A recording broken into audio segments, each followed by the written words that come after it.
Bidhannagar police কমিশনারের একটা group আছে, স্পর্শ গ্রুপ, যেখানে সিনিয়র সিটিজেনদের দেখাশোনা করা হয়। তো সেই ব্যাপারে আমাকে আমার আধিকারিক দেন যে এটাকে দেখে একে রিলিজ করার ব্যবস্থা করো। তো আমি সমস্ত রকম ইনকোয়ারি করার পর এসডিও সাহেবকে চিঠি করেছিলাম।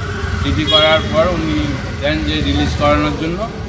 তারপর বিভিন্ন সংস্থা খোঁজখবর নিয়ে দেখা যায় চুঞ্জয়ে একটা আরোগ্য আছে, ওনাদের সাথে যোগাযোগ করি, বলে হ্যাঁ আমরা যদি সুস্থ সবল হয় আমরা এগুলো নিই। তো আমরা এই এনজিও থেকেই চালাই এগুলো। তো আমরা আজকে ওনাকে এখান থেকে নিয়ে আমরা চুঁচুড়ায় নিয়ে যাই।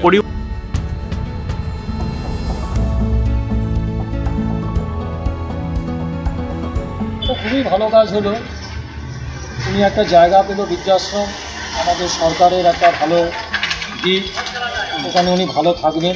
ভালো কাজ এটা, একজন কমিশনার এই দায়িত্ব নিয়ে এই কাজটা করেছে। হ্যাঁ, এটা খুবই ভালো দিক।